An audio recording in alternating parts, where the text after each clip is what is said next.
First of all, I want to welcome everybody and thank you for making time in the middle of the day for this important event. We are here because there is a public policy debate, if you will, over issues. And it's really easy to sanitize a debate over issues if you remove the faces of the individuals whose lives would be impacted by the outcome of how that debate goes. So we're here today not to sanitize, but to repersonalize the issue of the Constitution pipeline. Everybody here is in favor, right? I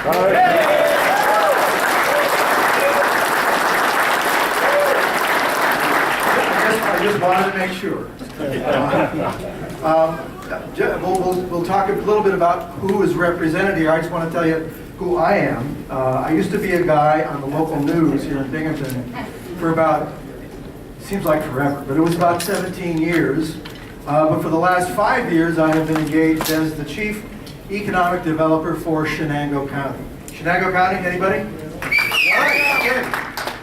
So Shenango County, my job in Shenango County really is to make sure that there are as many good jobs as possible for our citizens who already live there and for folks who make care to move there. That's what we do in economic development. Increase the number of folks who have the ability to participate in our economy. So when word came that they were going to build the Constitution pipeline, we got very excited.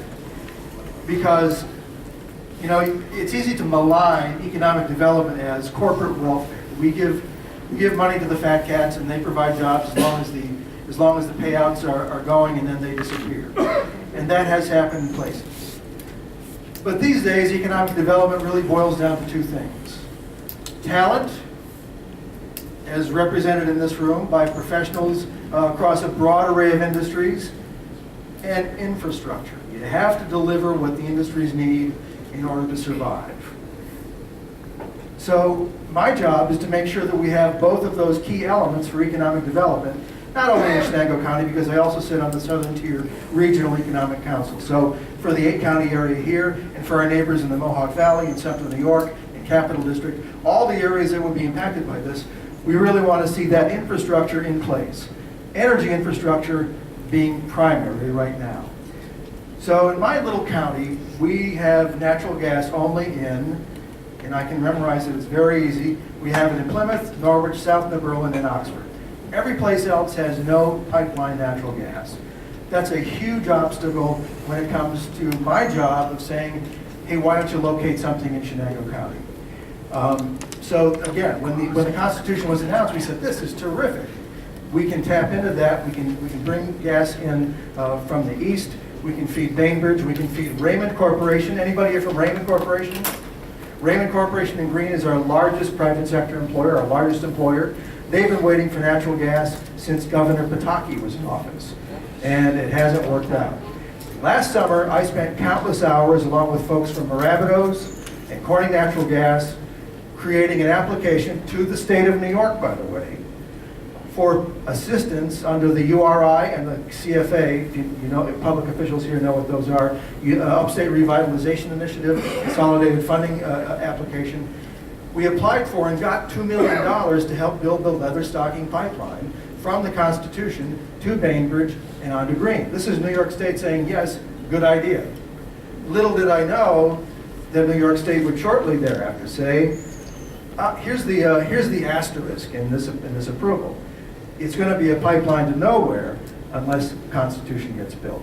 So my interest really is, again, we want to have that infrastructure there so that people can have great jobs, that those jobs are secure, and that the employers who, frankly, they have the entire country to choose from when they decide where they're going to go.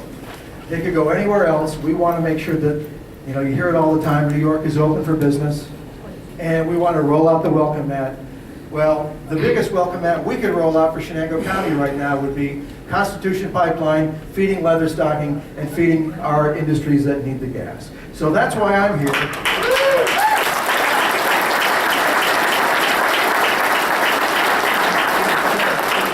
Let's find out who else is here. Do we have anybody from Williams?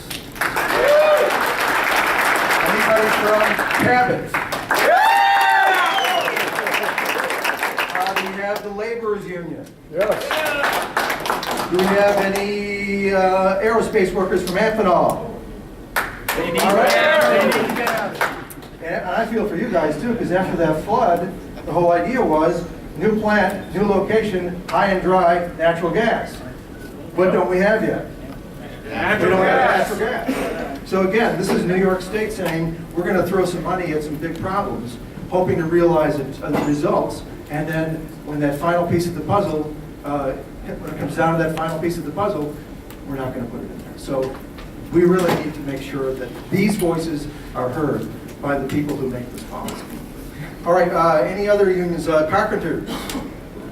Carpenters are back there. Okay, pipeline workers. All right, there you go. Who am I leaving out? Any other labor representatives? Operators. Operators. Teamsters. Teamsters. Okay, Teamsters. I thought I saw some horses out there. Plumbers and pipe fitters. Plumbers and pipe fitters. Very good. Elected officials. I know Debbie Preston's going to come up and talk. Former supervisor of Conklin, current county executive in Broome County, longtime supporter of the industry and of this project in particular. In fact, why don't I bring her up, because I know she's going to mention some of the other electeds who are here as well. So again, thank you for being here. Debbie, it's all yours.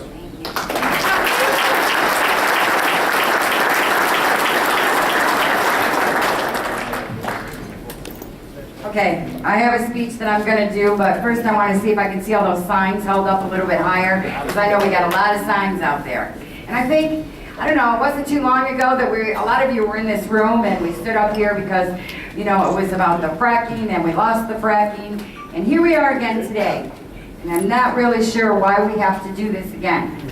But we are, and I'm here for you. I know that I got a call a couple weeks ago and they wanted me to have a press conference in my office. I go, no, I don't really want to do that, because I really like rallies better. And I think that we need to get the people together and we need to show a united force here. And I think we got a great crowd here today. I'm very excited to see everyone. A lot of my friends are here that we worked in. We were going for the fracking, and you know, I'm just really honored to be here today.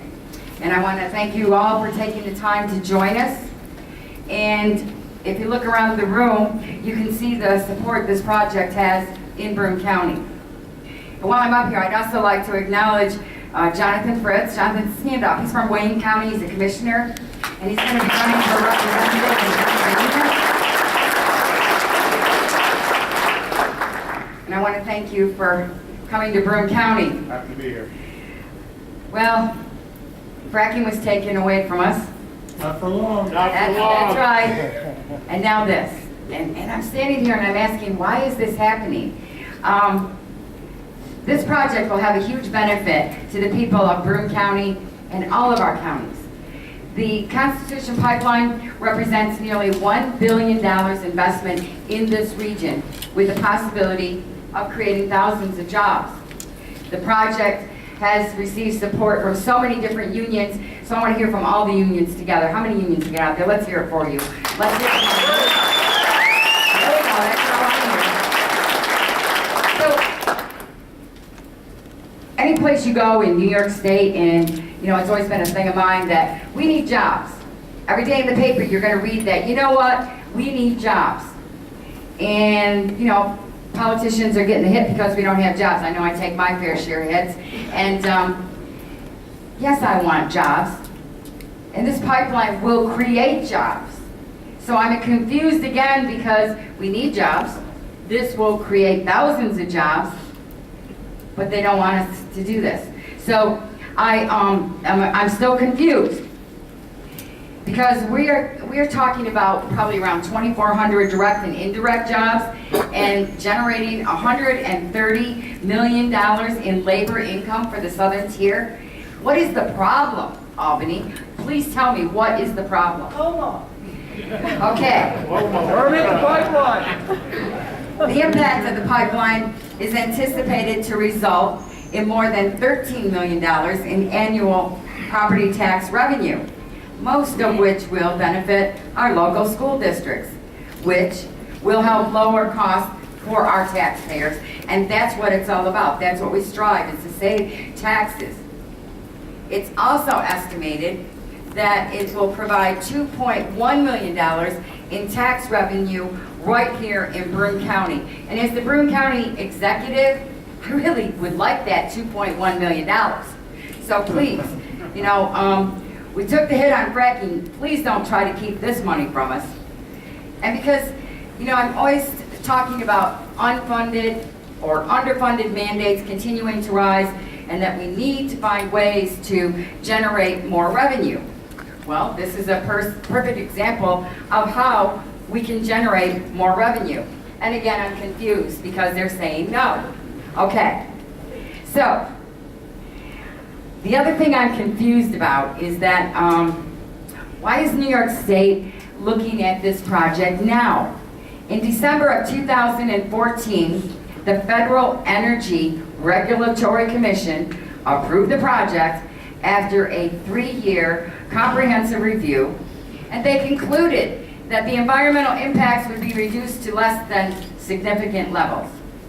The Constitution Pipeline cares about the environment, and it has agreed to request by the New York State Department of Environmental Conservation to incorporate reroutes, to adopt trenchless construction methodologies, and to commit to site-specific trout stream restoration projects.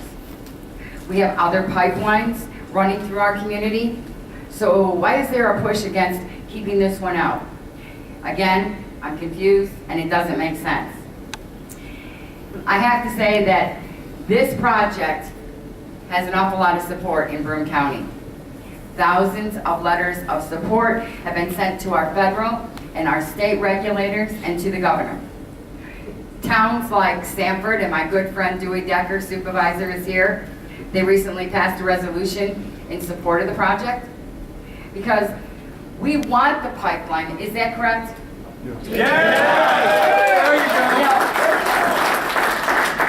I'm getting older. I'm in my 60s now. I can't hear you. Do we really need it or not?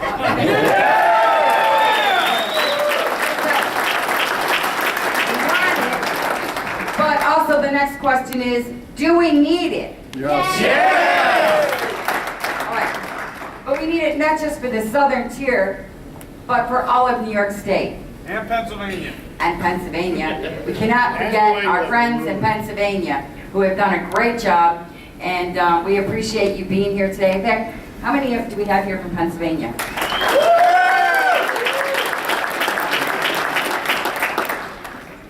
The New York State 2015 Energy Plan projects that natural gas usage will increase during the next 15 years.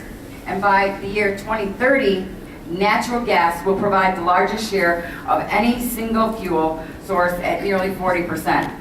The Constitution Pipeline is specifically called out in the energy plan as critical gas transmission infrastructure necessary to meet New York's expanding energy needs.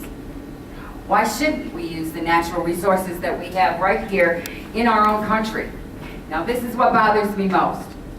Why are we so dependent on everything overseas when we have it right here? Why are we not using our own resources?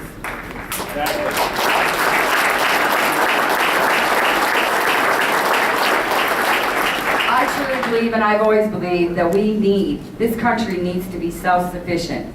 And we can be self-sufficient because we have the resources, we have the talent, we have the workers, and we can get it done right here, and we can save money, and we can take care of our people, not only in New York State, but in the United States of America, and that's what we should be doing.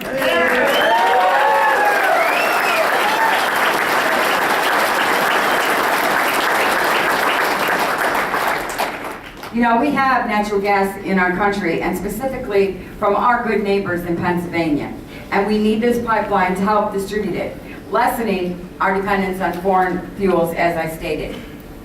And another thing that I don't know if everybody knows, I think everybody in this room knows, does anybody realize how many grants the Constitution Pipeline gave out to different organizations? Because it was quite substantial. And to you, and to Mike, where's Mike Atchie? Where is he? He left? Mike, get up here. I mean, we have to say thank you, because there were so many organizations in Broome County that you helped out, the Constitution Pipeline, that you people really helped out when they needed some money to get some projects done. So we want to say thank you for everything that you did.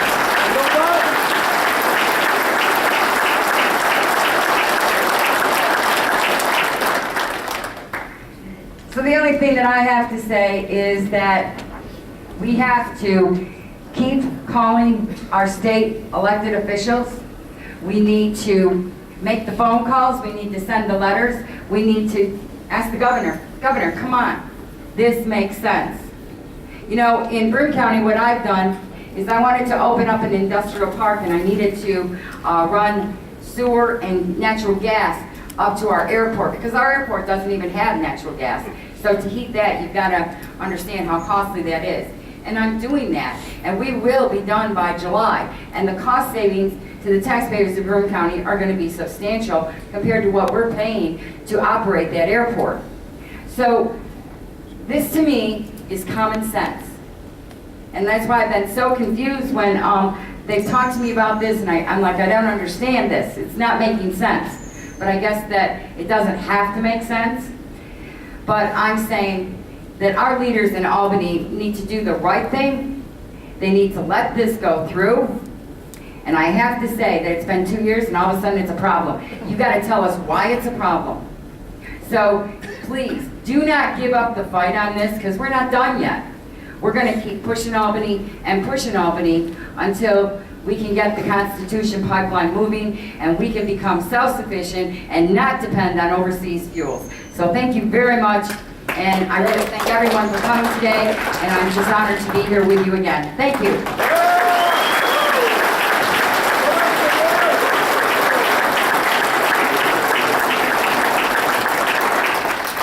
So here we are, it's April what, 21st? April 21st. And so between now and April 30th, we're supposed to hear something from the state of New York vis-a-vis the permitting. We already missed the other deadline, March 31st. That would have been the latest we could do tree cutting in New York for this year. So the thing is already pushed back to the second half of 2017 at the earliest.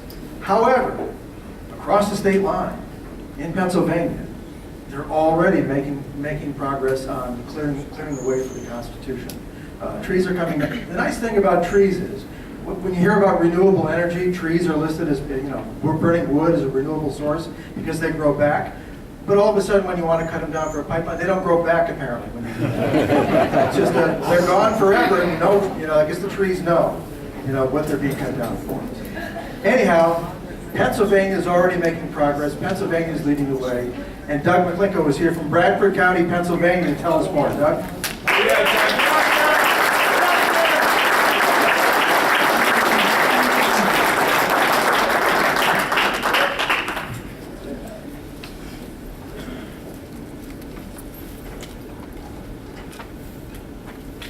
Yes, I do. We've got a real special guest here, folks. I'd like to introduce you Edward Elise, 92-year-old World War II veteran, right here.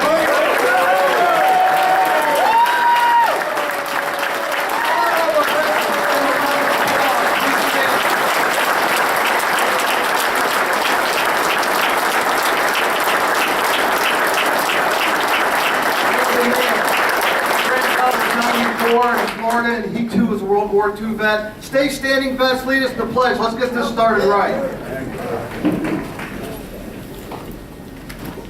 Veterans. I pledge allegiance to the flag of the United States of America and to the republic for which it stands, one nation, under God, indivisible, with liberty and justice for all. Thank you very much. I live right across the border in Bradford County. We shop here in Binghamton, we shop in Elmira, we have friends in Owego, we live up here, we have family up here, and we care about up here. I don't know how old people are, I'm going to date myself. I saw Alice Cooper right across the street here, Kiss. Maybe drank a beer or two over there when I was a little younger, but we come to Binghamton, we care greatly. And I was asked not to do a lot of statistics and stuff today, but you know what? it's hard not to talk about the blessing from the hand of God himself, which is called natural gas, and what it's meant to our county. You know, we've cut taxes, we've got a couple thousand wells, we've got 1,000 miles of permitted and installed pipelines. When you talk about the trees, you know, I am an environmentalist. I got an outside central boiler wood stove. I hug trees right as I throw them in there to heat my home. I gotta be honest with you, I burn them off the pipeline. I have a pipeline on my property. The Tennessee pipeline goes across my uncle's farm. It's been there for 50 years. Started out as 24 inches. It's a, you know, it transports the gas out of our county. It's just was looped, 36-inch loop. It moves a lot of gas. You know how many complaints we had? Zero. You know how many complaints we had on the gathering lines? Zero. You know how many deer eat my pipeline? Lots. It's really nice around the first Monday after Thanksgiving too. So I'd just like to talk a little bit about, you know, some of the things that we've seen in our county. We have great operators down there. Cabot today is a neighbor to the east in Susquehanna County, terrific operator. And George, you guys do a wonderful job.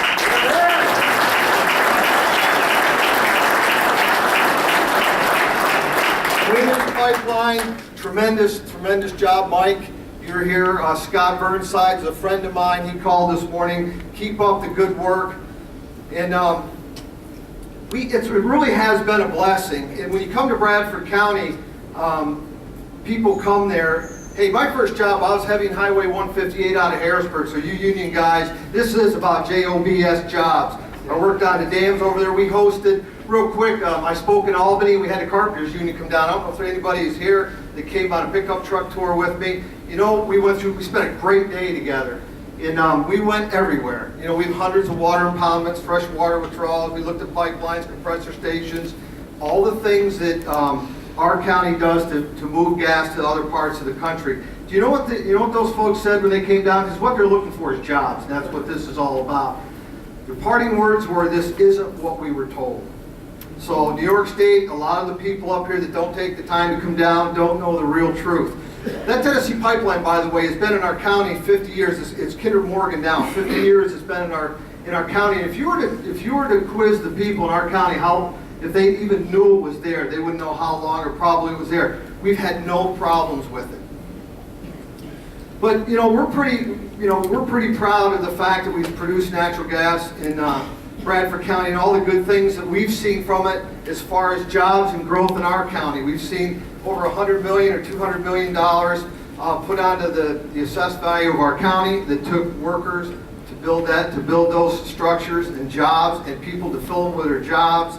And we've also seen a power plant. We're going to be powering, you know, the first Marcellus power plant in Pennsylvania. We're into Marcellus completely. We're really proud of that.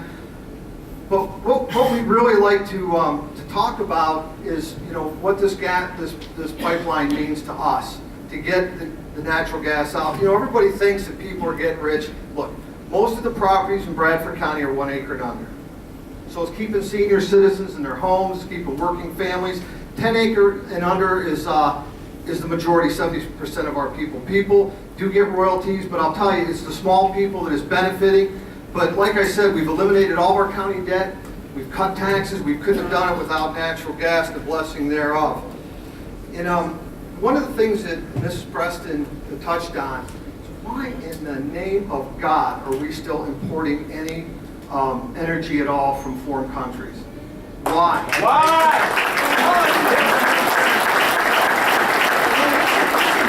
want to take issue with elected people up here because part of the component in Bradford County is a patriotic component, trust me. Our people feel great that we're helping with energy independence until Saudi Arabia declared a war on shale energy. And maybe a lot of people haven't saw that. And they've heard the people up in the Balkans with crude oil, they've heard natural gas, and we're going to fight and we're going to bring it back, and it's going to be better than ever. You know, whether these people are either going to get on board, get out of the way, these elected officials that are cowards to stand up and talk about the good news. Because you know, at the end of the day, what's killing our servicemen that have been brave to serve us, you know, isn't dues from Jihad Jelly, the Monk Club. It's Middle Eastern energy.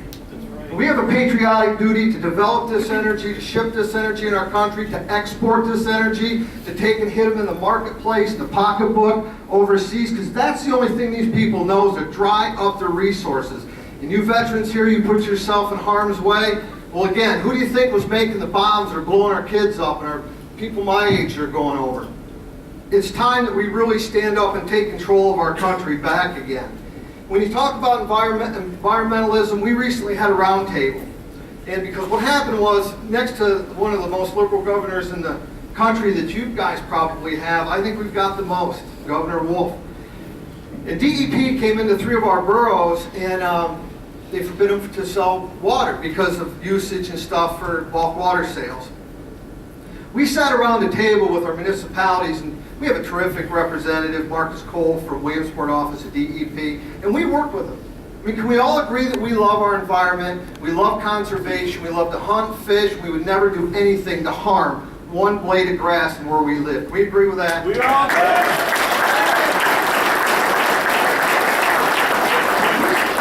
We sat around the table with, and we started throwing out things like for bulk water sales in our communities, in our municipalities that have their own municipal water supplies. They've put millions of dollars back into the infrastructure. What we've done with the money that we've got from natural gas to bolster and protect our infrastructure. And this is something that is very little talked about. We all love open space and greenways. Because of natural gas in our county, we don't have any subdivisions of farms busting them apart to keep the family farm and selling off. That just doesn't happen anymore. So these large pieces of property are staying intact. But what really that we want to do is we want to see this gas get moved. You know, New England still imports gas. I don't know if you guys know that. They import liquefied gas, propane up there. And again, this just defies logic. Marcellus Shale, which is, you got 5 good counties right here over the state line, that is the second largest gas field in the planet Earth. Can you believe that? Folks are here for jobs today. We would have jobs for ourselves and our kids and their kids and their kids. I just hope that Governor Cuomo just comes to his senses and the people up here fighting this and realize that we need to power America. And you know what? There's time for renewables. But God has given us the answer underneath our feet, right here in Binghamton, right over in Bradford County, and that's natural gas. And when we can utilize that, we can use the great private sector and American ingenuity to make affordable renewables. But until then, we need to harvest this. And you know, I got one other thing that just boggles my mind is there's a little bit of hypocrisy at Cornell University that comes out and protests natural gas. They got gas. They got gas. They have a 30 watt. Everybody else. Yeah, they use natural gas to power 30 watt megawatt cogeneration to power their electricity to heat the college, and yet, you know, we got to listen to them bellyache about what they're using. We got to shut them off. Well,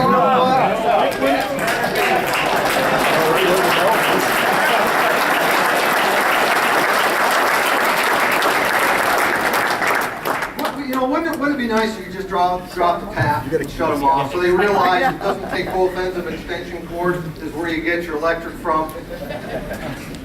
But, you know, I hope that New York State does embrace it, and I hope your elected officials, look, you know what? I've run for office a bunch of times down at the height of natural gas. My numbers keep climbing because I support it. I don't hide it. We have jobs.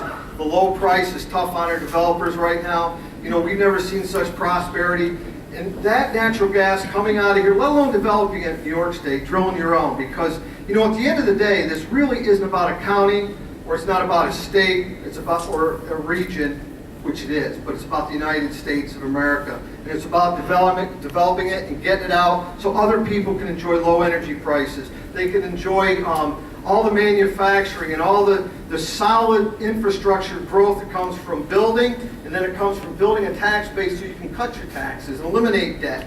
And so once again, I'd like to thank you for having me up here today. Once again, I'd like to thank this brave man right here for holding that flag. God bless you.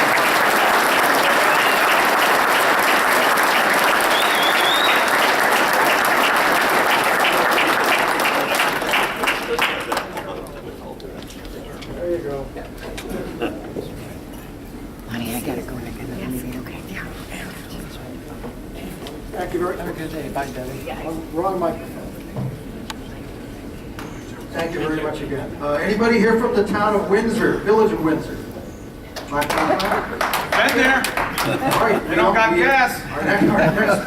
Our next speaker is your fearless leader, Carolyn Price. Carol.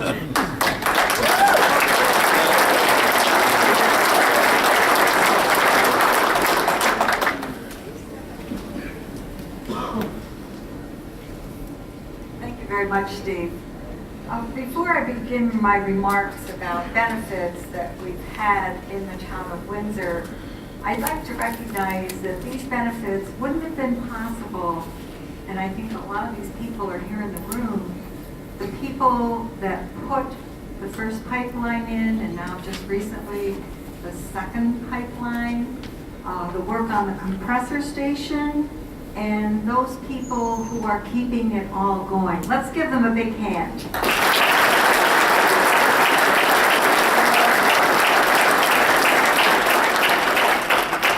There are several benefits that we have seen in the town of Windsor from the pipeline and the compressor station. But I'm just going to focus on two areas today, and that's going to be taxes and roads. In the town of Windsor, we've had the Columbia Gas Millennium Pipeline for years. As we heard one of the speakers talk about Tennessee Gas Line and Kinder Morgan. And have we had problems with that pipeline in the town of Windsor? No. No. We've had no problems, and it's been there for years. The Millennium Pipeline, when it was put in under a pilot. So it helped us some financially, but not to a huge degree. But when that laser pipeline went in, and now it's the Williams pipeline, that was when we saw that it made a difference in reducing the tax burden on our property owners. And it made a huge difference. When that Millennium pipeline and then the Williams pipeline and the compressor station went on the tax rolls, the assessment was $29 million. Now think about that. That would take a lot of houses to drop $29 million on your tax roll. And in 2013, when we were figuring our tax cap, I had a conversation with someone in Albany because I needed to understand it. And this person said to me, "Wow, you have a huge growth factor. What's going on in your town?" And I said, "We have a pipeline and a compressor station." And that's what did it. And we were able to raise taxes higher than a lot of towns that weren't having growth. When this assessment of $29 million went on the tax rolls, the tax rate in the town of Windsor was actually reduced 8%. Imagine that. In upstate New York, all we keep hearing about is taxes going up. Well, in the town of Windsor, the taxes went down.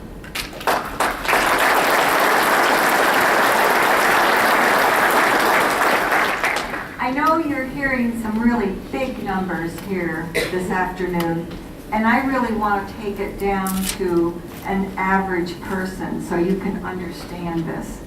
We looked at our taxes in the town, and I'm not talking about county, I'm not talking about school, I'm talking about town taxes. And we looked at them over a period of 9 years. And we took a property, and actually it's a property quite near the compressor station on Dunbar Road, assessed at $99,800. And in 2008, that property had taxes for the town of Windsor of $506.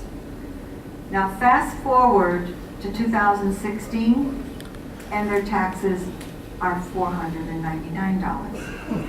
Where else in the state of New York do you know where property owners are paying less taxes than in 2008? Do you know any place? Probably not. So you can see that it's a tremendous benefit to the people who live in our town. I now want to turn for a couple minutes to roads. You probably hear some people concerned about what happens to the roads when a gas company comes in and puts pipelines in. Well, we know they have heavy equipment, and we know they can damage the roads.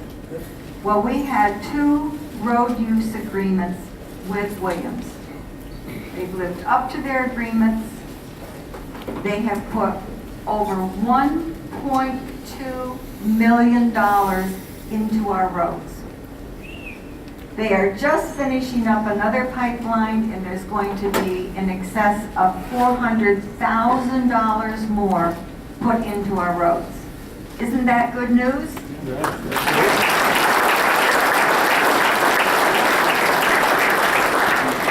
And to take it out so you can understand the impact. All right, those were the roads that they used. But remember, we, the town, does not have to pay for resurfacing those roads. So we can go out and do other roads in the town that might have had to wait years to be done. So people who live further away are also benefiting from the pipeline. That is good news. I just want to project out in my final statements. I believe there may be towns here that the Constitution pipeline will go through. And if you're from a town that Constitution pipeline is going to go through, you're going to have very similar benefits that the town of Windsor has already seen with a pipeline and a compressor station. You are going to see hundreds of thousands, maybe even millions of dollars be put into your roads. Additionally, what I see as the real light on the horizon for these towns is you are going to have major company or companies paying a huge amount of your taxes. And this past year in the town of Windsor, 16%, almost 16% of taxes in our town were paid for by gas companies. Don't you think that's a wonderful benefit?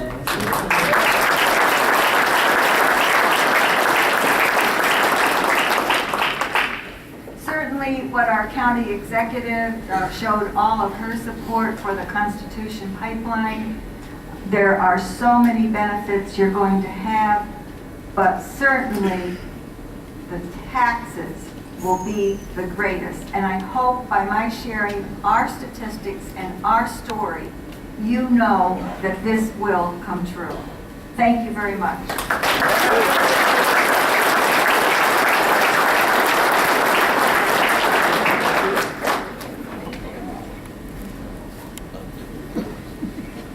Okay, up next is, are the laborers here? Laborers International Union. Anybody?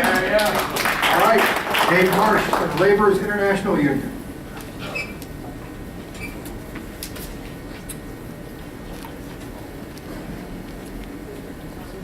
So, you heard Debbie Preston say that, this doesn't go up right now, but you heard Debbie Preston say that this was put together quickly.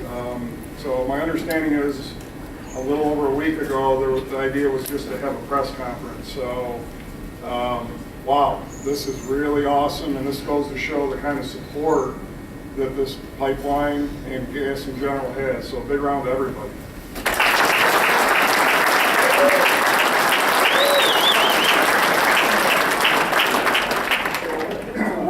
We're waiting for clean water permits to move forward. Apparently, governor should, or someone, but I would say the governor. Obviously, we all know where the problem is. I would say it's a problem. In a week, he's got a week to decide whether or not the DEC is going to release those permits. Maybe not, or maybe it'll go back to FERC. We'll see. That's It's not long to wait after we've waited this long. And here we are again talking about it. But what I was thinking just while we were talking, I met some individuals who are engineers who are working on filtering frac water. And as they worked on that engineering feat that they have pretty much solved, they believe, what they found was that this same technology, and after all, technology gets better all the time, this same technology will be very useful for filtering even more difficult water problems like leachate from our own landfills. The water that comes out of our landfills needs to be filtered. It's extremely nasty stuff, way worse than frac water. So these folks are finding out they can leach, they can clean that up. They're finding out that the water that's coming out of the old mines in Pennsylvania, which Pennsylvania has a huge amount of water, and let's face it, water is now money. We pay $1 for a water bottle. They can clean that, and that is the single biggest source of pollution for the Chesapeake watershed. So it's interesting, maybe fracking turns out to be one of the solutions for water instead of supposedly a problem. Now, do you hear the environmentalists talking about that?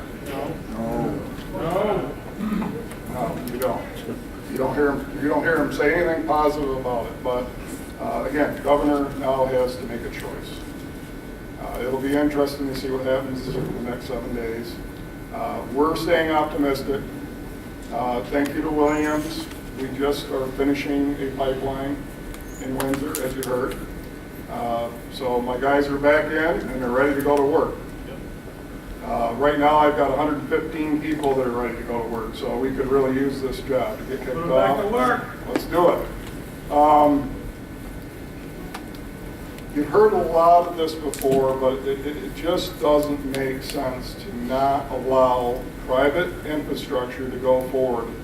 And even better, private infrastructure that does not ask for tax abatements. I mean, that's kind of almost unheard of nowadays. My office is in Ithaca, so I deal with a lot of interesting folks up there. But one of the things that's going on in Ithaca is there's a real boom going on as far as building construction. And just recently, a developer, and you'll love this, a developer came to the IDA and said that we're building a building for Cornell University, and we're going to lease it back. Cornell could build it themselves, and that would not be on the tax roll. So we're going to ask you for a 50-year tax abatement, 50 years. But at least you'll be getting something over that 50 years, because if Cornell were to build the building, you would get nothing. And the IDA gave them a 50-year tax abatement. This is what's going on in development. Constitution folks are asking for no tax abatements. They're going to produce tax revenue. What are we waiting for? So the question of common sense comes up. What do you think the folks in Japan would do if they could get a 30-inch or bigger pipeline to Japan? After the tsunami, they shut down all their nuclear facilities. They are paying 4 to 5 times as much for natural gas than anybody else that can't get a source of natural gas because it has to be liquefied. This issue is way bigger than just the U.S. We've got all kinds of gas in Pennsylvania. We need to move it to where we need it in our country and to the coast so it can be sent to countries that need it as well.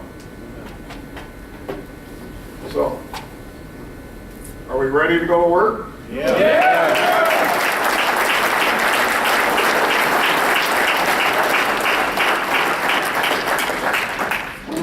When we got notice of this, by the way, speaking of common sense, majority of the union guys were down in Washington, D.C. I was back home, so I got the call and said, well, we'll see what we can do. I'm sure we'll be able to get some people out, but a lot of the guys are down in D.C. for our building trades conference. And so again, What an awesome turnout considering how short notice. It's really shows we need to get moving. We had our rally in Hampton, which was out the door, and we thought that would be the last one. So here we are again. Is this our last rally? No. Oh, you don't think so? So you're not as optimistic about it. All right, well, let's hope so. Let's hope we can get to work. There's enough to do between now and October. We'll cut the trees in October. Pennsylvania's got the trees down. They can put the plate pin up to the Pennsylvania line. Let's move that Pennsylvania gas north. Thank you.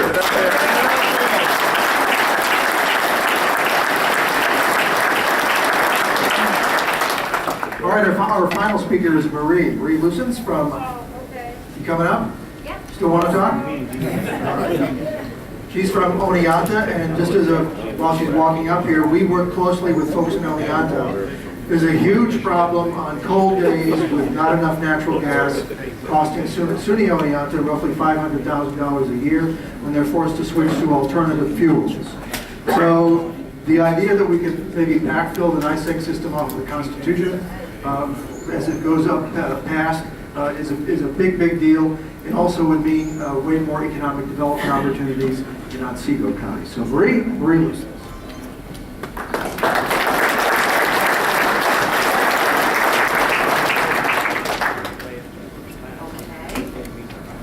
Not quite as tall as this, but I think I can do this. How's that sound, okay?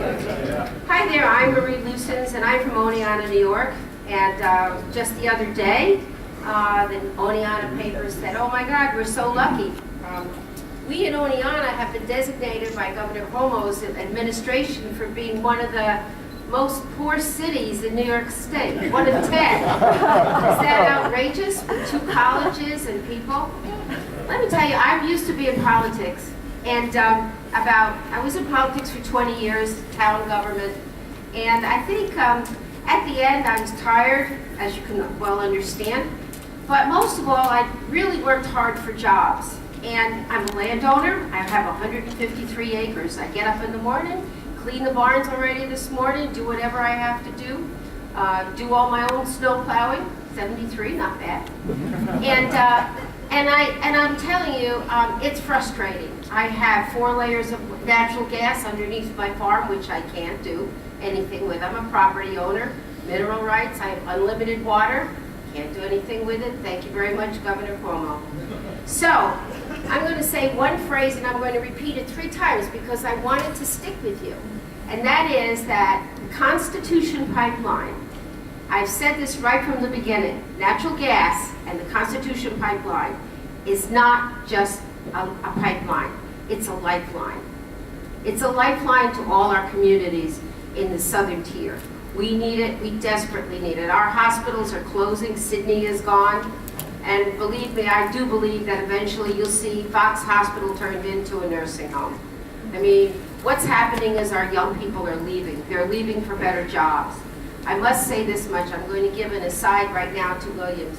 Dick Downey and I and Tom Toomey and a bunch of people, we worked on this postcard campaign. We got angry because the antis went to Albany back in January and they did postcards, 3,000 postcards. I said, we can do better. So we started in and I talked to Mike Atchie and Luke Webster and I talked well. I talked them into buying postcards and we started sending out postcards to all of you because we were angry and I knew that you were angry too. And that's what we have to remember. This is not just a pipeline. It's a lifeline to our communities all throughout New York State, especially where we live. We have so much natural gas and we can't pump it, we can't drill it.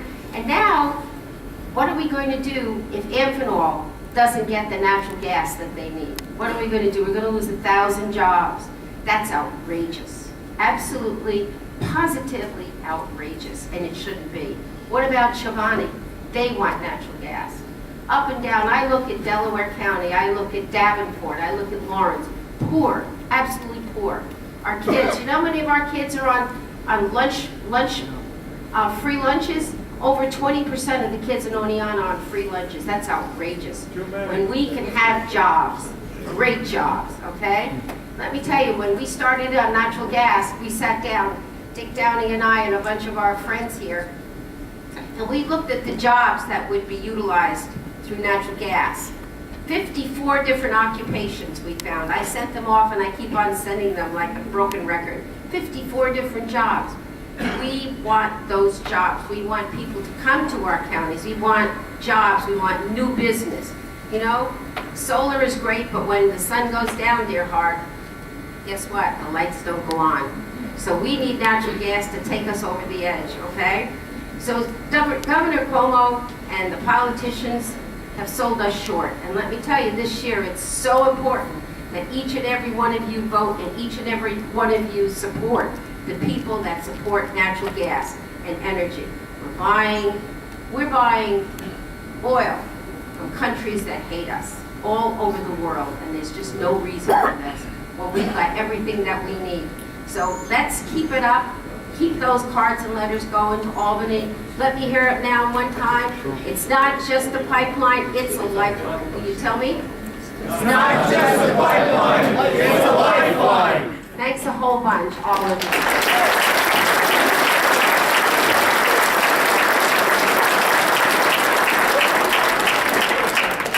All right, thank you, Marie. I've been watching the national news over the past few weeks about the presidential primaries and the debates, and namely CNN, and they've really gotten me to think that these liberal news outlets have gotten me to think that everybody, everywhere in this country is against natural gas and natural gas pipelines. But I come here, and I came to Afton, and I come here today, and it's so refreshing to see this amount of people that are for this pipeline. And they had a rally on April 5th with the Stop the Pipeline group with John Kennedy speaking. I think they had 250 people. 25. 25. That was their total intellect.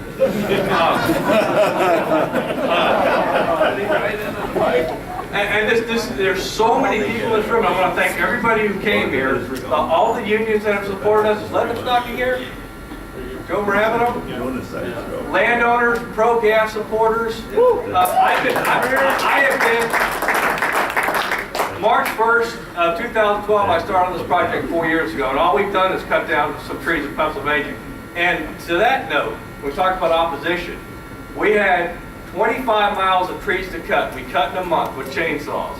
We had one landowner who opposed us. 25 miles. We have 710 tracks across the whole pipeline. 130, 140 landowners we crossed. We had one. You all know who it is. The maple syrup people. And here's what I heard. James Cromwell, because they always get the Hollywood actor people come out to these things. Apparently he came out to the Holler Range with their little base camp to oppose the tree cutting.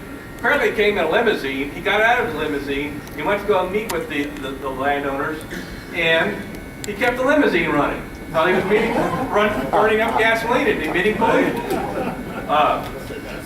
But I get back to the positive, and the positive is all of you, the 1,000 people or more. I actually want to roll. That are supporting this project. They're going to go to work to build this pipeline project. It's just great. And one thing I would really like to see from a personal perspective, when I talk about leather stocking, is that we have agreed, this was a couple of years ago, to build 4 taps, constitutional paper, 4 taps. That would probably include Sydney, Green for the Raymond plant, and a couple others. I would love to see from a personal perspective local distribution up and down this pipeline. You people deserve it. It is a clean burning energy. It is cheap.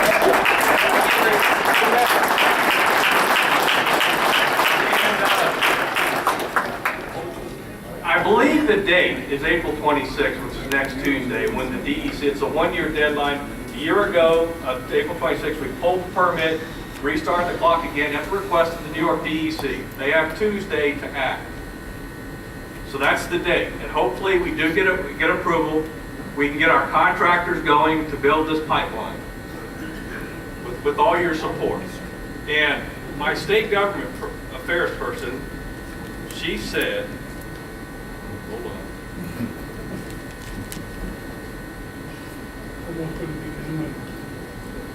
What?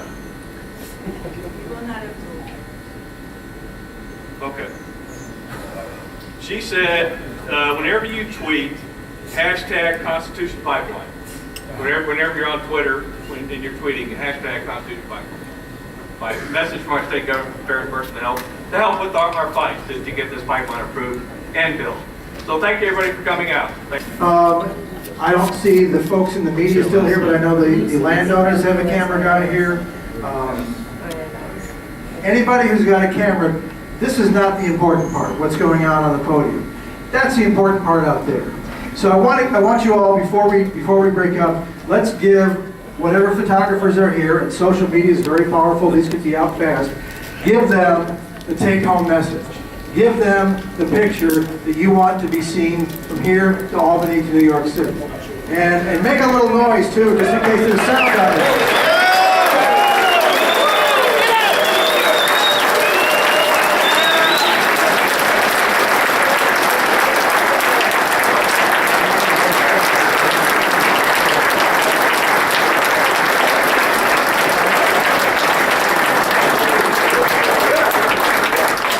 And I encourage everybody who's got a picture, a video clip, get that out on social media as soon as possible and get your friends to share it, because we can multiply. I figure we've got, what, 400 people in here at least? 400 people in here at least. If everybody likes and shares, we can have thousands of people feel the impact of this event. Thank you very much. The countdown continues.